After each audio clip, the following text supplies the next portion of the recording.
We deeply value each one of you and would love to know, where in the world are you tuning in from at this moment? Share with us in the comments. Now let's dive into today's narrative. The elegant crystal chandeliers of the Madison Grand Hotel ballroom cast a soft, golden glow over the pre-wedding celebration, their radiance highlighting the fine details of Dr. Lucas Hartwell's impeccably tailored Armani suit. At 51, Lucas exuded an air of sophistication, tall, poised, with silver-streaked hair and the assured demeanor of a man who routinely held life-and-death decisions in his hands. As the leading cardiothoracic surgeon at Lenox Hill, he'd saved countless lives. But tonight, the focus was on a different milestone, his daughter Charlotte's wedding. Surveying the beautifully adorned room, he noted how the arrangements of ivory hydrangeas and blush peonies harmonized with the venue's timeless neoclassical design. Every element of tomorrow's grand celebration, a meticulously planned event costing over $1 million, was the result of years of dedication and thoughtful preparation. The guest list sparkled with the names of New York's medical and social elite, seamlessly blending hospital executives with prominent societal figures. Champagne, Dr. Hartwell? A waiter appeared beside him, offering a tray of crystal flutes. Thank you. Lucas accepted a glass, taking a measured sip while observing his wife, Margaret, effortlessly navigating the room. At 47, she still turned heads in a deep emerald Carolina Herrera gown, her auburn hair styled in flawless waves. She laughed gracefully at something Dr. Samuel Park, the hospital's chief of surgery, had said, lightly touching his arm in an almost reflexive gesture. Their younger children, Emily and Nate, showcased her natural charisma. Emily, 24 and in her second year of law school, animatedly regaled a group of young professionals with stories of her internships. Nate, a 20-year-old sophomore at Princeton, had managed to draw a small crowd of admirers, despite Emily commanding most of the attention. Dad, Charlotte's voice broke through his reflections. His eldest daughter approached, radiant in a white Givenchy cocktail dress, her engagement ring gleaming under the chandeliers. The quartet is about to take a break. Should the DJ start setting up? Lucas glanced at his vintage Audemars Piguet watch, a gift from a patient whose life he'd saved after a near-fatal incident. Perfect timing, sweetheart. I'll have Liam coordinate with them. Charlotte's face lit up as she adjusted his tie. I can't believe tomorrow is finally here. Noah's parents are thrilled with everything. Speaking of Noah, where's my fiancé? Locked in conversation with Aunt Valerie about real estate investments, Charlotte sighed, rolling her eyes. I should probably rescue him. At the mention of Valerie, Lucas's eyes flicked toward the entrance, scanning the crowd. His best friend of 26 years, Rafael Morales, had yet to arrive, a tardiness that, while not unusual, always came with dramatic flair. Rafael's theatrical nature often tested their more traditional peers, but had never bothered Lucas. After all, this was the man who had stood by him through everything, from career triumphs to personal challenges. As if on cue, Rafael made his grand entrance. At 55, his Mediterranean charm remained undiminished. His dark hair, styled to perfection, framed a face that bore his years with grace, while his tailored suit highlighted a trim, athletic build. He spotted Lucas across the room and lifted a hand in greeting. There's my favorite heart doctor. Raphael's voice carried warmly as he approached, drawing amused glances from nearby guests accustomed to his dramatic style. He embraced Lucas with genuine affection. Apologies for being late. A complicated case ran long. You're just in. Time for Noah's father's toast, Lucas replied, though he couldn't help but notice a flicker of unease in Raphael's smile when Margaret came to greet him. Raphael, darling, Margaret said with practiced ease, air-kissing both his cheeks, her Chanel perfume, a gift from Lucas, lingering faintly. I was starting to think you'd forgotten us. Forget my best friend's daughter's wedding festivities? Never, Raphael replied, his hand resting a moment too long on her arm as he stepped back. Though I did have to reschedule 2 consultations to make it tomorrow. I'll arrive at the church just a little later than planned. Something in the way they interacted caused a faint dissonance in Lucas's mind. Before he could process the moment, Noah's father called for everyone's attention, a crystal knife gently tapping against his champagne flute. If I could have everyone's attention, William Chandler III, senior partner at one of Manhattan's premier law firms, began, standing on a small stage where the string quartet had been playing. I'd like to propose a toast to our children and the wonderful family we are about to join. Lucas moved to stand beside his daughter, placing a reassuring hand on her shoulder as William continued. When Noah first introduced us to Charlotte, Christine, and I knew she was extraordinary. A brilliant young woman pursuing a future in medicine at Lenox Hill, with a heart as remarkable as her intellect. Meeting Lucas and Margaret Hartwell only confirmed where she inherited such exceptional qualities. The speech hit all the right notes of family, tradition, and shared hope for the future. Lucas smiled politely at the appropriate moments, but his attention drifted to a brief but telling exchange between his wife and Raphael. A fleeting look passed between them as William spoke of family values. Raphael's hand twitched slightly toward Margaret before he quickly retracted it. William concluded, to Noah and Charlotte, and the joining of our families. May tomorrow mark the beginning of a lifetime filled with happiness and truth. To Noah and Charlotte, the crowd echoed, raising their glasses in unison. As the evening's flow resumed, Lucas excused himself to confirm last-minute arrangements for the ceremony. The Madison's wedding coordinator had texted him about final delivery confirmations for the morning. The quiet hallway leading to the business center offered a momentary reprieve from the lively celebration. As the sounds of the party faded, Lucas finished reviewing the schedule on his phone when muffled voices from a nearby alcove caught his attention. Years of performing delicate surgeries had sharpened his ability to detect subtle sounds, a vital skill for catching irregularities in a heartbeat. The old man outdid himself with this wedding. Margaret's voice, low but unmistakable. $1 million for his little princess. Lucas froze, his hand resting against the ornate paneling of the hallway. He always did have extravagant taste, Raphael replied, his tone casual but tinged with something darker. Remember when we convinced him the vasectomy worked? That was your piece de resistance, mi amor. Margaret let out a soft laugh. All three are yours, and now he's footing the bill for this extravagant wedding. The world seemed to tilt, but Lucas remained perfectly still, his breathing measured, his surgeon's instincts keeping him composed. Dad's clueless, Charlotte's voice chimed in, devoid of the warmth she'd shown earlier. At least biological dad will be walking me down the aisle tomorrow. Lower your voice, Querida, Raphael said, sounding more amused than concerned. Not that he could hear over that string quartet he insisted on. I can't believe he never questioned why none of us look like him, Emily added, her voice dripping with disdain. We all have Raphael's eyes. Your father sees only what he wants to see, Margaret remarked. That's what makes him an excellent surgeon and a terrible judge of people. So focused on the heart, he misses everything else. The monthly deposits are still in place for the kids?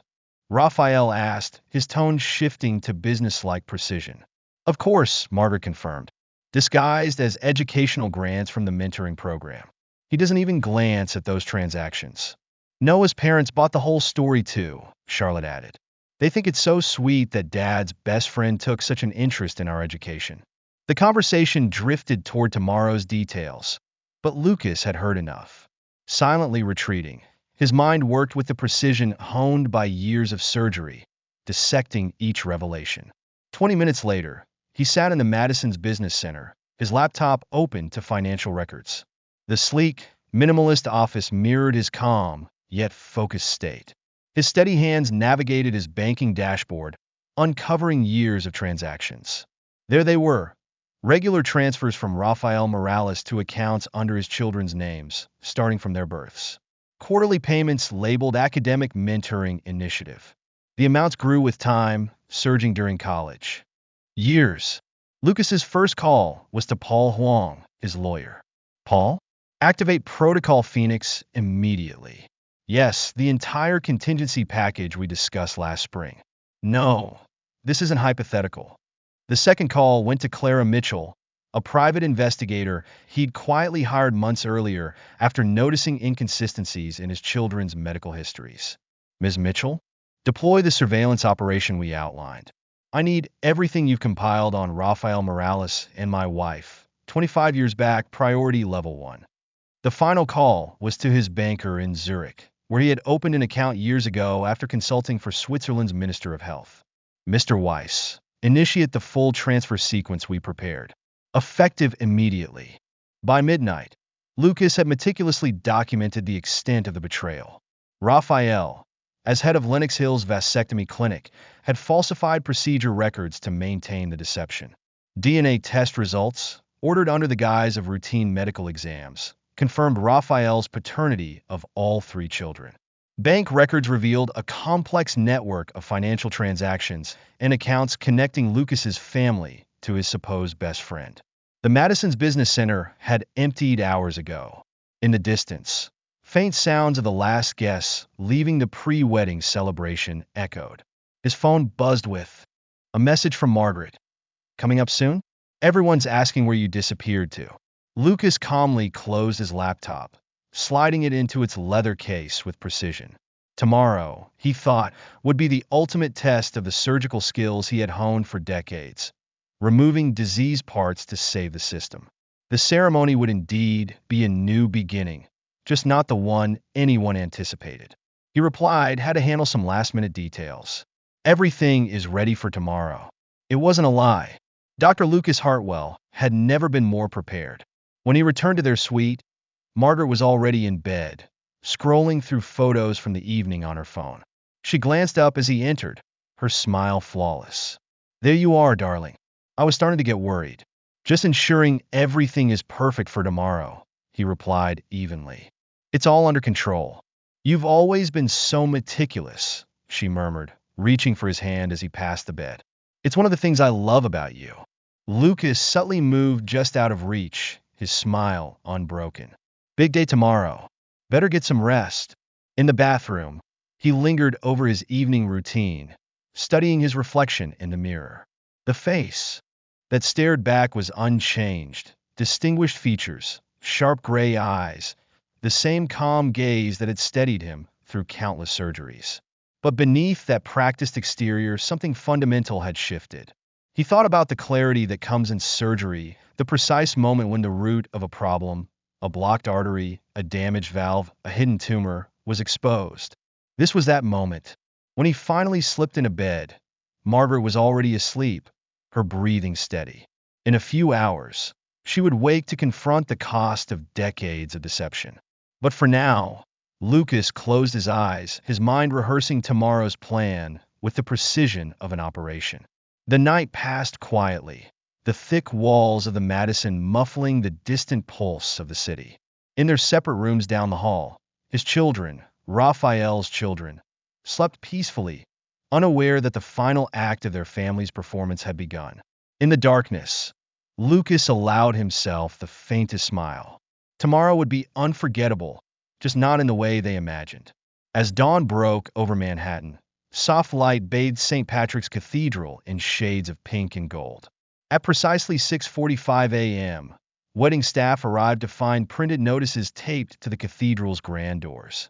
Maria Santos, the cathedral's head coordinator, scanned the elegant cardstock with disbelief. The wedding of Charlotte Hartwell and Noah Chandler has been canceled. We deeply apologize for the inconvenience. This must be a mistake, Maria muttered, reaching for her phone to call Dr. Hartwell. The call went straight to voicemail. By 7 a.m., guests in their finest attire began arriving, only to be met by ushers distributing small ivory boxes, the wedding favors intended for the reception.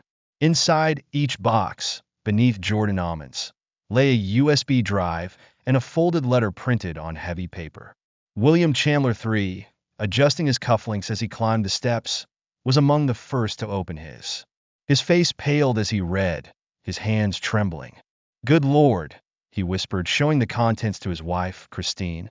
The USB drive contained meticulously curated evidence, DNA test results, financial records, surveillance photos, and medical documents spanning over 20 years. Inside their town car, Noah scrolled through the files on his laptop, his jaw tightening. They knew, he said coldly.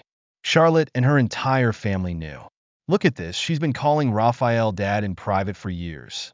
On the cathedral steps, murmurs and shocked expressions spread as guests pieced together the story. Hospital executives whispered gravely about Raphael's professional misconduct. Society elites who had once envied Margaret now exchanged scandalous whispers, their delight poorly concealed. At 7:30 a.m., a sleek Blacktown car screeched to a halt in front of the cathedral. Margaret emerged, still in her silk robe and slippers, her composure shattered. Raphael followed closely, his confident facade replaced by panic. "Where is he?" Margaret demanded, grabbing Maria's arm. "Where's Lucas?" "Dr. Hartwell is in the sacristy," Maria replied curtly, unable to mask her disapproval. "He's been here since 6. They found Lucas in the sacristy's serene quiet, impeccably dressed in his morning suit. He stood at a small desk, calmly organizing papers with the same precision he applied in surgery. "What have you done?" Margaret's voice cracked with fury. "Do you realize how many people you've humiliated?" Lucas looked up, his expression composed. "Interesting choice of words, Margaret. Not why or how, but concern for appearances. As always." "This is insane," Raphael said, stepping forward. "Think of your children." Lucas laughed, cold and humorless. "Let's be precise, Raphael. Precision matters in our field, doesn't it? They're your children, as the DNA results clearly confirm." He picked up a thick envelope. "Your divorce papers, Margaret.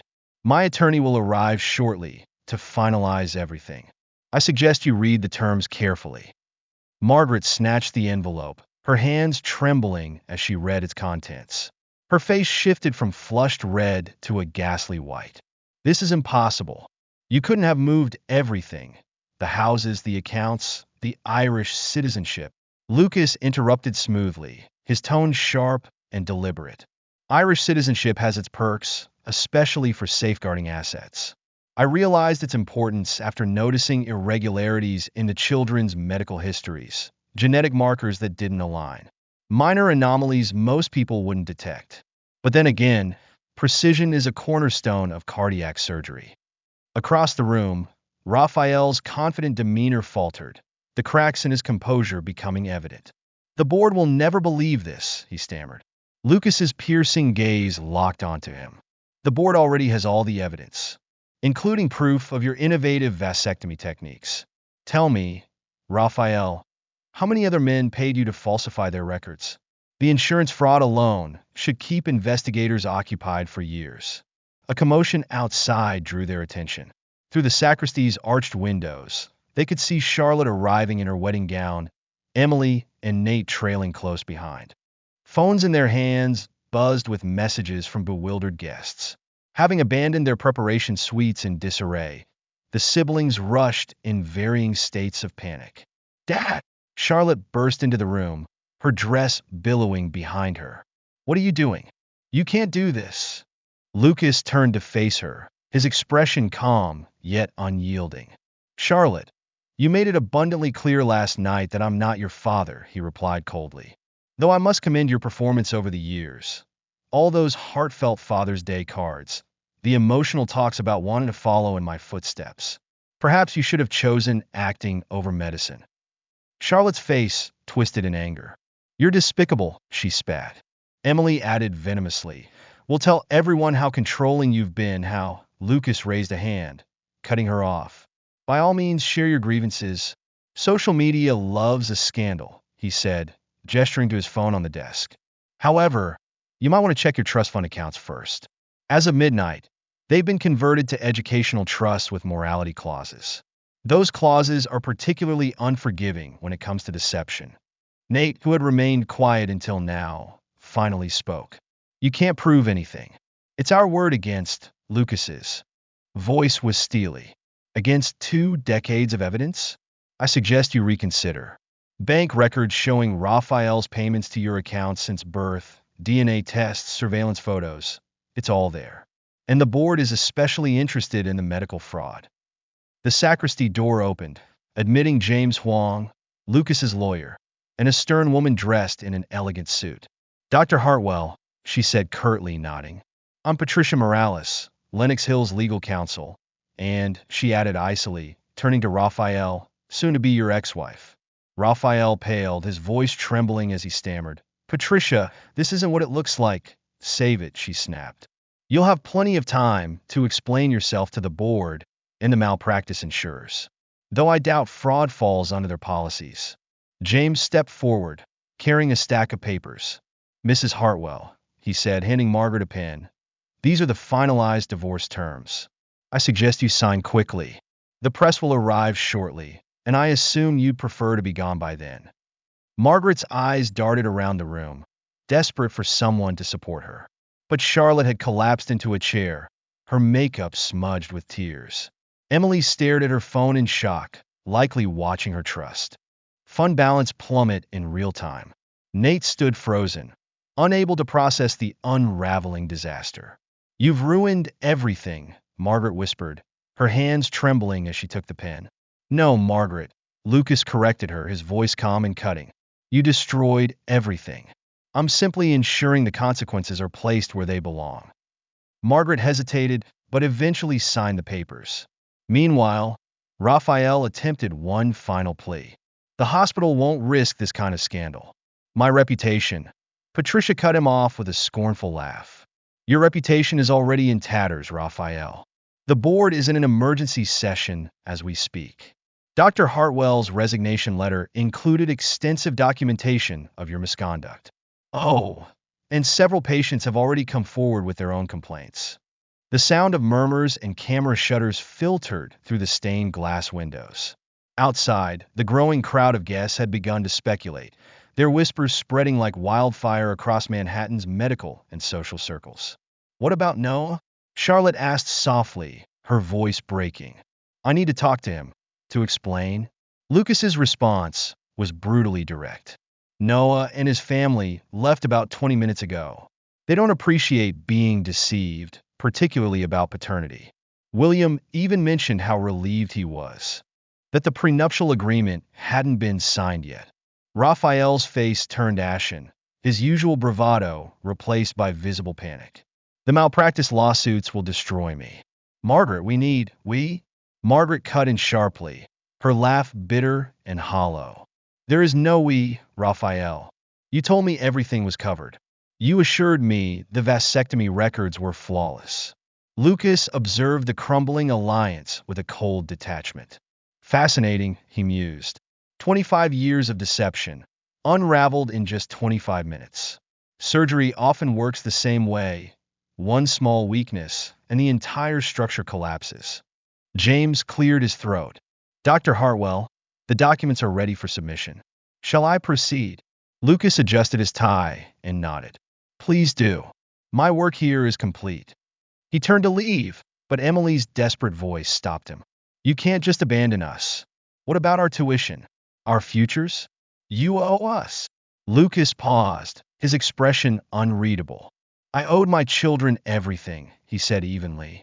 But I owe Raphael's children nothing. The educational trusts remain, provided you earn them honestly. Consider this a lesson in accountability. He picked up his briefcase and paused at the door. Oh, and Raphael, he added, his tone laced with irony, the board might find your other procedures for Wall Street executives particularly interesting. I'm sure their wives will be eager to hear about your special services. The sacristy fell into silence as Lucas departed, his footsteps echoing against the marble floors. Outside, sunlight bathed the scene as photographers surged forward, cameras flashing. Unperturbed, Lucas walked through them with the composed authority he carried into every operating room. The sleek black Mercedes that had brought Margaret and Raphael now waited for him. His new driver held the door as he stepped inside. Settling into the leather seat, Lucas glanced at his phone, which buzzed with a new message. Position ready when you are, Dr. Hartwell. Ireland awaits. Lucas allowed himself a small, satisfied smile as the car pulled away, leaving the chaos behind. Lucas watched through the tinted windows as the world of his former family collapsed into chaos. The spires of St. Patrick's Cathedral stood tall against the Manhattan skyline, silent witnesses to a ceremony of truth rather than deception. The car eased away from the curb, leaving turmoil in its wake. Behind him, Raphael faced the wrath of his wife and the mounting scrutiny of the hospital board. Margaret's carefully curated social life disintegrated, a fragile facade crumbling like a house of cards. Their children, complicit in the lies, began to confront the consequences of their choices as their privileged lives unraveled. But Dr. Lucas Hartwell felt only the calm satisfaction of a surgeon after a successful procedure. Diseased tissue had been removed, leaving space for healthier growth. His phone buzzed with a news alert: scandal at Lenox Hill. Star surgeon exposes decades of deception. He powered off the phone, turning his focus toward the airport, where a private jet awaited. Dublin wasn't an escape. It was the start of a meticulously planned new chapter. Manhattan's medical community would be reeling from the fallout for months, and no one would forget the wedding that wasn't, or the surgeon who wielded his precision in a different way. The morning sun shimmered on the River Liffey, casting patterns across the walls of Lucas's penthouse in Dublin's Docklands. A year had passed since the day of revelations, and the city had become more than a refuge. It was a place of renewal. Standing before his floor-to-ceiling windows, Lucas sipped coffee and reviewed patient files on his tablet. The Irish Times, spread open on his sleek breakfast bar, featured an article on his latest innovation in cardiac surgery. American surgeon revolutionizes valve replacement. His phone buzzed with a message from the chief of surgery at St. James's Hospital. Board approved your research funding. Full autonomy is requested. They're still celebrating bringing Mount Sinai's star surgeon to Dublin. A small, satisfied smile crossed his face as he set the phone down. The betrayal that once threatened to break him had instead sharpened his focus. Each success, each groundbreaking procedure, was now entirely his own, untainted by false loyalties or deceptive family ties. Another alert pinged from his tablet. Mount Sinai, scandal update. Former department head faces multiple lawsuits. The attached photo showed Raphael, disheveled and haggard, leaving a courthouse. The article detailed mounting lawsuits from wealthy clients who had been victims of his fraudulent vasectomy schemes, their combined claims draining his financial reserves. A second alert followed. Nursing license under review in fraud case. The accompanying photo featured Margaret. Her once polished appearance deteriorated under the strain, avoiding reporters outside her hearing. Investigations had uncovered her role in falsifying post-operative care records, aiding Raphael's deception. One revelation after another stripped away her social standing, leaving her increasingly isolated as friends distanced themselves from the scandal. Lucas's intercom buzzed. Dr. Hartwell, your 9 a.m. meeting with the research team is ready. Thank you, Claire, he replied, gathering his materials. Pausing to adjust his tie, he glanced at the framed article on his wall. Dublin Medical Excellence Award. Dr. Lucas Hartwell honored for cardiac innovation. The past year had transformed him, not with bitterness or rage, but with a deeper sense of clarity and purpose. The precision that had made him an extraordinary surgeon now guided every aspect of his life. Across the Atlantic, his former family's carefully constructed lives continued to disintegrate. In a cramped Manhattan studio apartment, Charlotte stared at her phone. The announcement of Noah's wedding to his new fiancée filled the screen. A society page featured detailing their whirlwind romance following his fortunate escape from a fraudulent engagement. Her attempts to contact him had been met with a cease and desist letter from his family's attorneys. Her prestigious hospital residency, once a certainty, had vanished in the wake of the scandal. Now, she worked locum shifts at urgent care clinics, her dreams of emulating either of her fathers shattered. Elsewhere in Manhattan, Emily stood outside Mount Sinai's medical school, rereading an email she had hoped was a mistake. Dear Miss Hartwell, after reviewing recent events, and in alignment with our morality clause, we regret to inform you that your admission to Mount Sinai School of Medicine has been rescinded. Her meticulously planned future, following Lucas's path to surgical greatness, was gone. Without access to her trust fund, which had strict morality provisions, she couldn't even apply to lesser programs.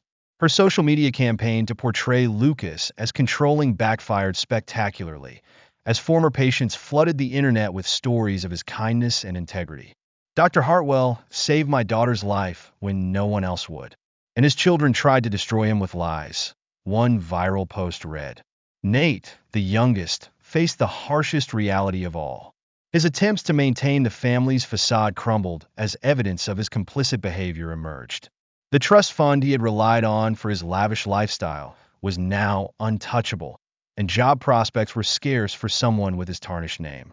Manhattan's elite had turned their backs on the Hartwell children, and the city that once embraced them now seemed an unforgiving place. Meanwhile, in Dublin, Lucas thrived. At his research meeting, he outlined plans for a groundbreaking clinical trial, his focus. As the session concluded, he returned to his penthouse, pausing at the windows to take in the view of the city that had welcomed him. His phone buzzed with a final message.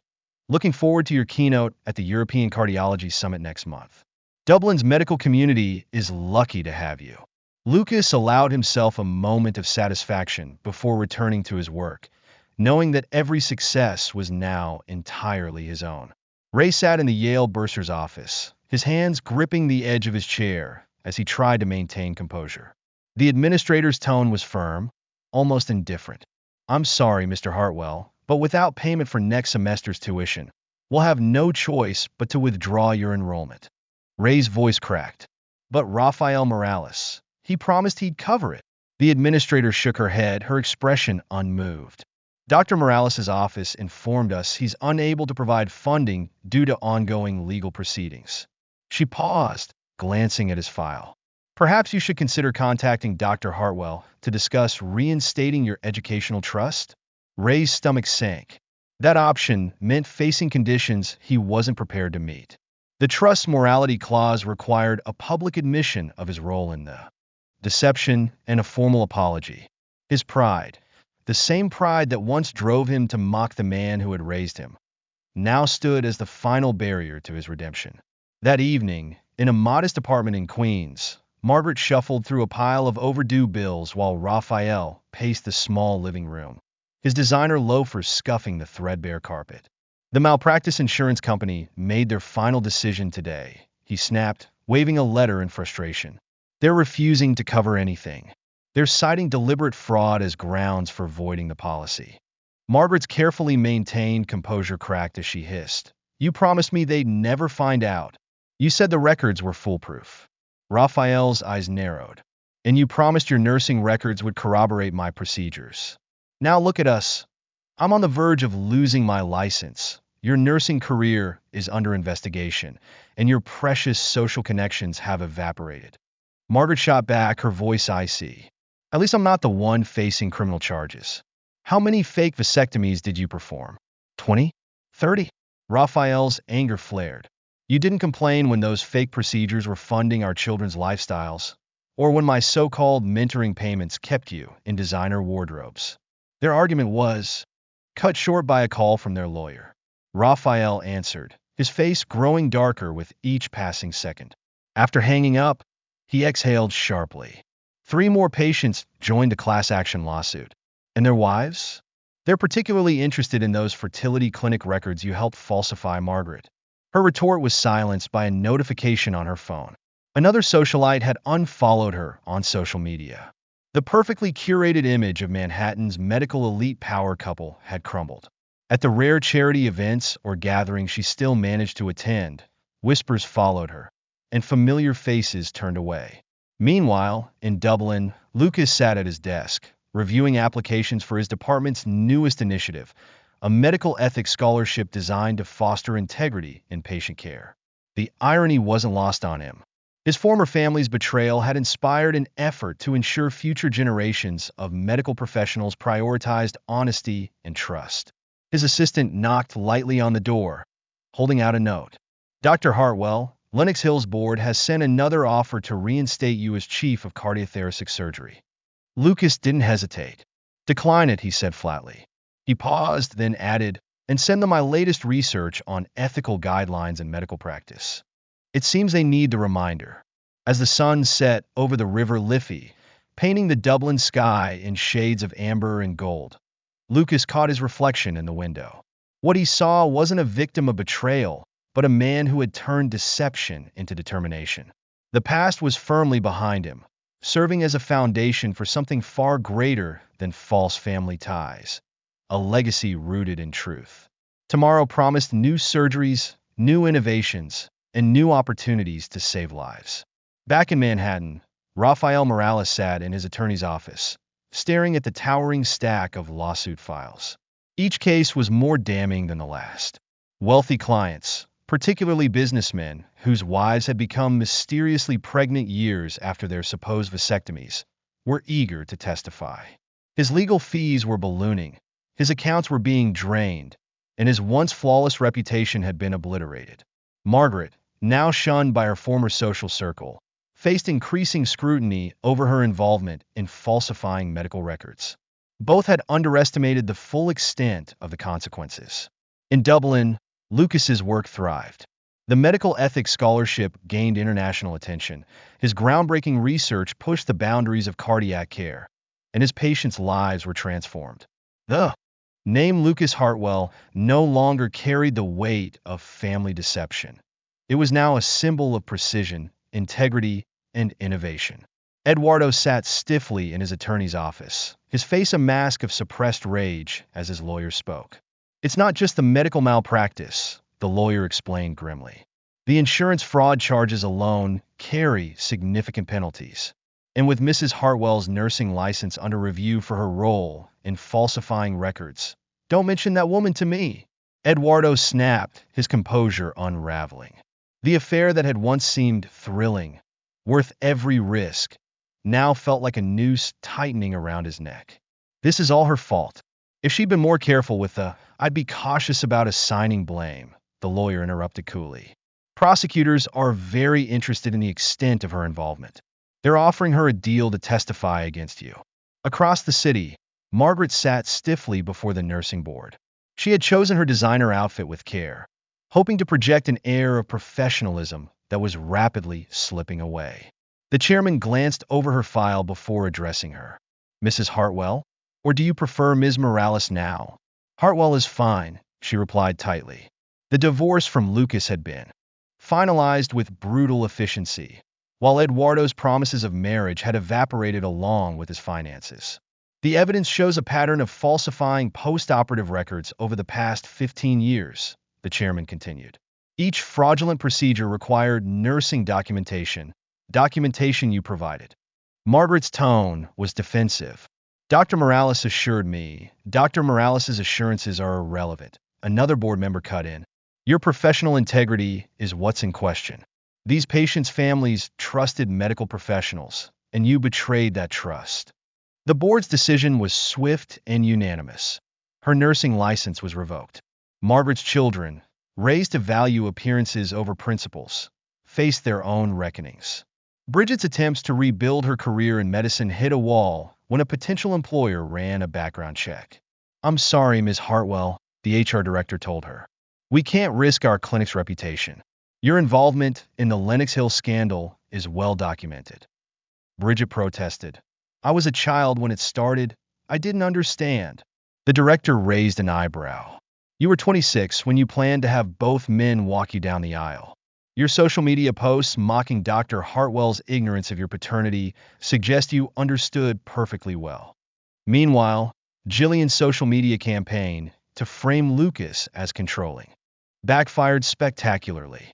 Her posts unleashed a wave of support for him as former patients, nurses, and colleagues shared their experiences. One viral post read, Dr. Hartwell performed life-saving surgery on my daughter when no one else would, and his own family tried to destroy him with lies. Ray, the youngest, experienced the harshest disillusionment. Sitting in a campus coffee shop, he watched as Eduardo, the man he called his father, walked past without acknowledgement. Earlier that day, Ray had pleaded, You said you'd help with tuition. You're my father. Eduardo's response had been sharp. I'm being sued by half of Manhattan's elite. My assets are frozen. My career is over. And your mother's demands are endless. I can't afford another mouth to feed. The casual dismissal cut deeper than Lucas's calculated departure. At least Lucas had left a pathway for redemption through the educational trusts. Eduardo offered nothing but excuses. That evening, in their cramped Queens apartment, the grand love affair that had destroyed so many lives ended not with passion but pettiness. Your son came begging for money today, Eduardo sneered. Our son, Margaret corrected. No yours, he shot back. I'm done pretending. Look where that got me, a ruined reputation, no career, no respect. What do I have now? A one-bedroom apartment and a woman who can't even nurse anymore. Margaret's eyes flashed. At least I'm not facing jail time. How many years do they give for medical fraud these days? Their argument was interrupted by a news alert on Margaret's phone. Dublin surgeon revolutionizes cardiac care. Dr. Lucas Hartwell saves child's life. The silence that followed was deafening. 5 years later, at a Boston Medical Innovation Conference, the buzz in the air was palpable. Lucas Hartwell's keynote on his revolutionary valve replacement technique had drawn attendees from around the globe.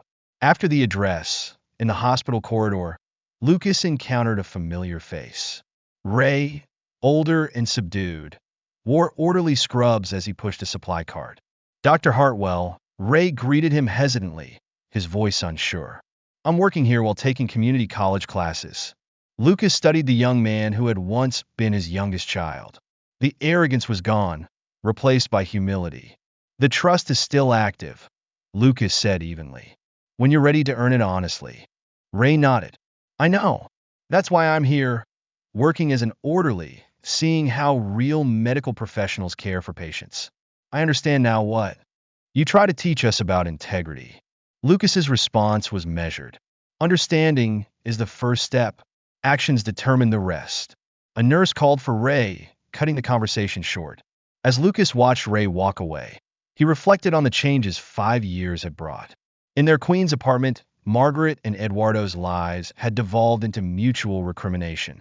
Both had failed to rebuild their careers, their names irreparably tarnished by the fraud.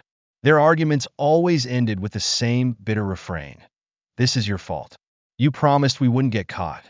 Meanwhile, Lucas's life had taken a very different trajectory. His Dublin practice had set a new standard in cardiac care. His research papers were required reading in medical schools, and his Hartwell Medical Ethics Scholarship was training a new generation of doctors who understood that integrity was the foundation of medicine. Dr. Hartwell, his assistant, interrupted as he returned to the conference. The scholarship interview panel is ready. Lucas nodded, gathering his materials. The candidates were promising. Bright young medical students who had demonstrated not only academic excellence, but also ethical integrity under pressure.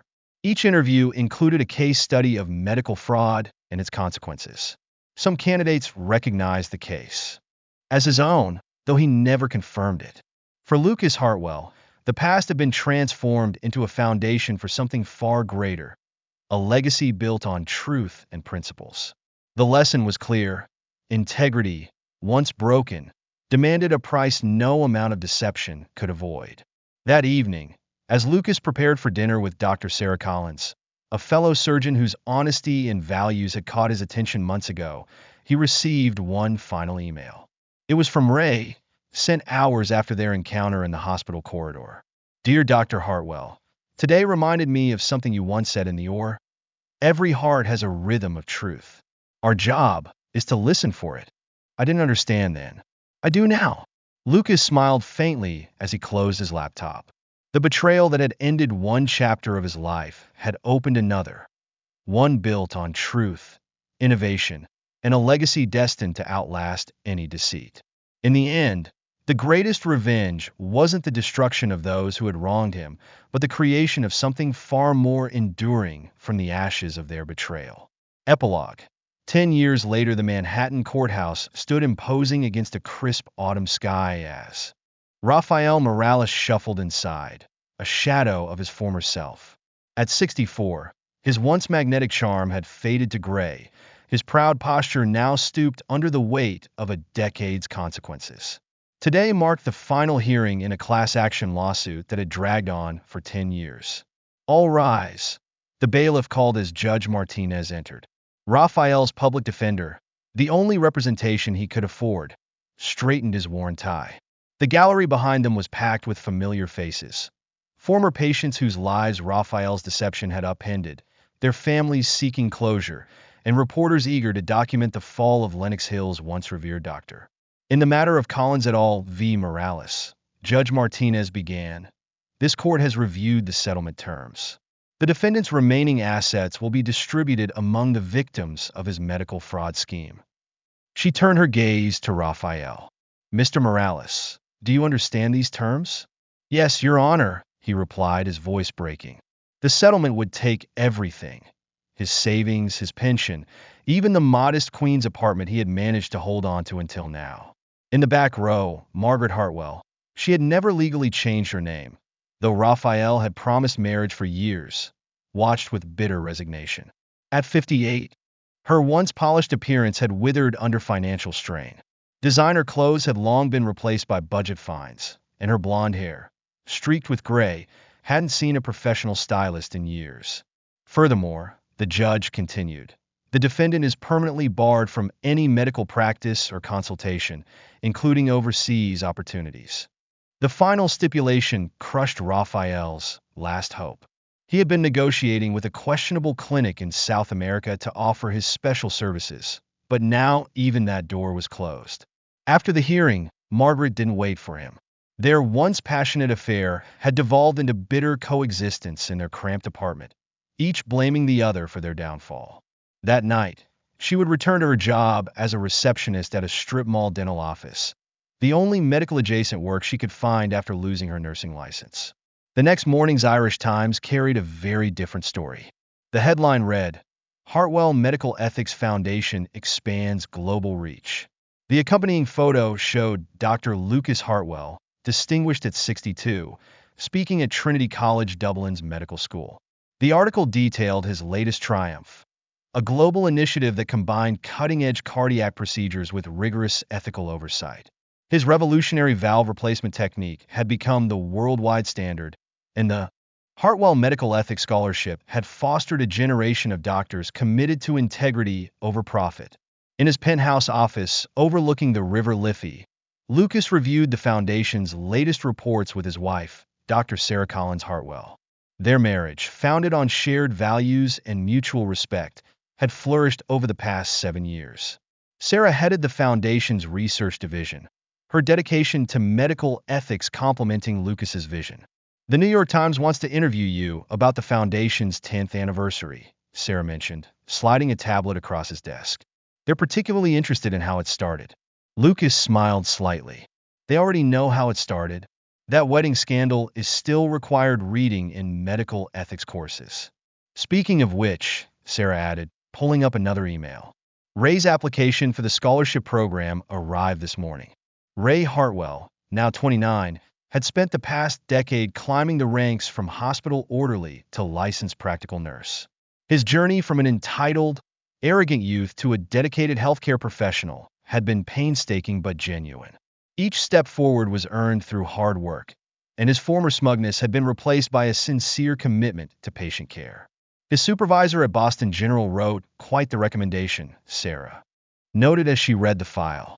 Apparently, he shares his story with new staff to emphasize the importance of medical ethics. Meanwhile, in a modest apartment in Queens, Bridget Hartwell, formerly Bridget Preston, was living a vastly different life. After her disastrous society wedding imploded, she eventually married a pharmacy technician. Together, they lived far from the luxury she once envisioned, with Bridget working as a physician's assistant, the highest position she could achieve after the scandal ended her dreams of becoming a surgeon. Her attempts to reconnect with the Preston family had ended in humiliating failure. Blake had remarried within months of their broken engagement, his new wife now chairing hospital boards that Bridget once expected to lead.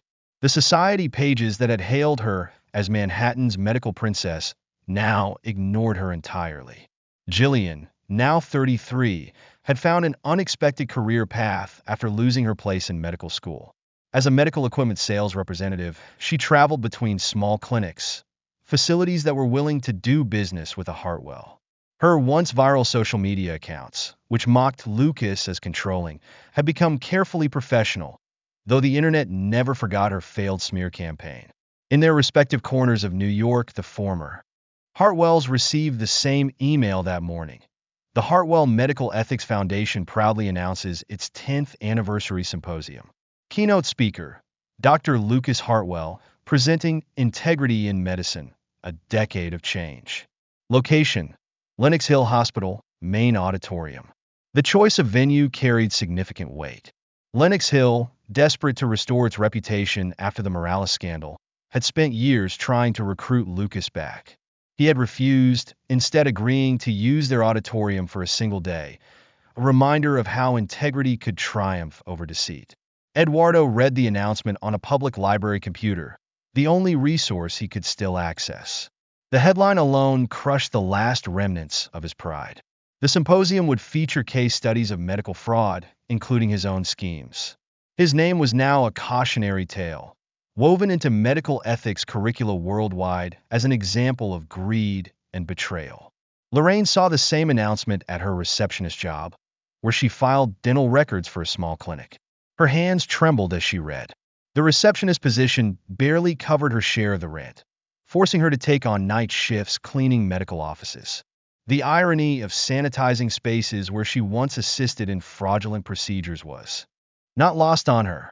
That evening, in their rundown Queens apartment, Eduardo and Lorraine sat in silence over a microwave dinner. Their conversation was as bitter as the coffee that accompanied it. Lenox Hill is hosting his symposium. Eduardo spat, slamming his plastic fork onto the table. Those hypocrites. Half their board knew about my arrangements. Lorraine glared at him. At least you're not scrubbing toilets in medical offices. Do you know how humiliating it is to run into old friends while cleaning? Women who used to beg me for invitations to my charity events. Their argument was interrupted by a notice slipped under the door. Final eviction warning. Eduardo's settlement payments had drained their resources entirely. Their once passionate affair, built on deceit and sustained by fraud, had left them with nothing but a roach-infested apartment they were now about to lose. Across the Atlantic, Lucas and Sarah hosted a dinner party in their Dublin penthouse. The gathering included renowned medical ethicists, leading researchers, and two former recipients of the Hartwell Medical Ethics Scholarship who had exposed significant fraud within their respective hospitals. Your foundation changed everything, one guest remarked. 10 years ago, doctors would turn a blind eye to misconduct. Now they report it. Lucas smiled thoughtfully. Integrity isn't just about following rules, he said, exchanging a look with Sarah. It's about understanding why those rules exist. Every medical decision we make impacts lives far beyond the patient in front of us. Later that evening, as Lucas reviewed Ray's scholarship application, he paused to read the personal statement. I learned about medical ethics the hard way, by watching my biological father destroy lives through fraud and my real father build something better from the wreckage. Every time I help a patient, I remind myself that trust is earned through truth, not convenience. Sarah, reading over his shoulder, squeezed his hand. Are you ready to tell your story at the symposium? She asked. Lucas nodded. It's not just my story anymore, he replied. It's become something much larger, a lesson in choices and consequences, and in how betrayal can lead to progress. The symposium proved his point. Lenox Hill's main auditorium was packed with medical professionals, students, and ethics committees from around the world. In the front row sat Ray, wearing nurse's scrubs, a testament to both what had been lost and what could be rebuilt through honesty and determination. Eduardo and Lorraine were absent, though they had received invitations. Instead, they spent the day packing their meager belongings. Eduardo had secured a room in a retirement home for destitute medical professionals, a facility he had once mocked. Lorraine planned to move in with a former nurse she had once wronged, working as a caregiver in exchange for a small room. Their once grand romance ended not with passion, but with paperwork, leaving behind nothing but mutual bitterness. Meanwhile, Lucas's legacy continued to flourish. His Dublin practice had revolutionized cardiac care. His research papers were required reading in medical schools. And the Hartwell Medical Ethics Scholarship had trained a generation of doctors who understood that integrity was not just a word, but the foundation of medicine. As the symposium concluded, Lucas stood at the podium, looking out at the audience. His gaze lingered briefly on Ray before shifting to the room filled with eager faces. For Lucas, the past had become the foundation for something far greater, a future built on truth, ethics, and lasting impact. Change of address forms, divided bills, and separate lives reduced to separate boxes. The deception that had once seemed so thrilling, so worth every risk, had only purchased Eduardo and Margaret a decade of slow dissolution. In the Lenox Hill Auditorium, Lucas's keynote address reached its conclusion. Medicine rests on trust. Trust between doctor and patient, between colleagues, between institutions and the public they serve. When we breach that trust for personal gain, we don't just deceive individuals. We weaken the very foundation of medical care. 10 years ago, a betrayal taught me this lesson. But it also taught me something else. From the ashes of deception, we can build something stronger. Every scholar this foundation has trained, every ethical violation they've exposed, every patient they've protected. This is the true legacy of that moment. Integrity, once broken, commands a price no amount of deception can avoid. But integrity maintained, restored, and championed, that builds a legacy that outlasts any personal gain. The standing ovation that followed echoed through the hospital's halls, even reaching the lower floors, where Ray had begun his career as an orderly. In the audience, young medical students, who had studied the Morales case as part of their curriculum, witnessed its living consequences. The distinguished surgeon who turned betrayal into benefit, and the son who chose truth over pretense. That evening, as Dublin's lights sparkled across the river, Liffey, Lucas, and Sarah sat together reviewing applications for the Foundation's next class of scholars. Among them were students who had reported ethical violations at their schools, researchers who had refused to falsify data despite intense pressure, and healthcare workers who had chosen truth over personal advancement. Each one represented the future Lucas had envisioned, a future where integrity guided medicine. A small package arrived at the Foundation's office that same evening. Inside was Eduardo's surrendered medical license, sent with a handwritten note. For your ethics museum. Let them learn from my mistakes. Eduardo Morales, MD, revoked. The license would join other artifacts in the museum. Margaret's revoked nursing certificate, news clippings from the scandal, and the ornate wedding invitation that had never led to a ceremony. Together, they told a story not just of betrayal, but of its consequences, and of the unexpected ways truth could triumph over deception. In the end, the perfect betrayal had created something its perpetrators could never have foreseen, a legacy of integrity that would shape medical ethics for generations. While Eduardo and Margaret's lies had bought them a decade of decline, Lucas's dedication to truth had built a foundation for the future. Across hospitals worldwide, doctors trained in the Hartwell tradition would remember every medical decision, every ethical choice, carried consequences far beyond the moment of decision. In this way, a personal betrayal transformed into a professional revolution, proving that the greatest revenge wasn't destruction but creation, building something so meaningful from pain that the pain itself became purposeful. The story of the wedding that wasn't had become required reading in medical schools, not for its scandal, but for its lesson. Integrity, once chosen and maintained, could transform even the deepest betrayal into lasting benefit. Lucas's greatest triumph wasn't merely surviving deception, but showing others how to prevent it, one ethical decision at a time.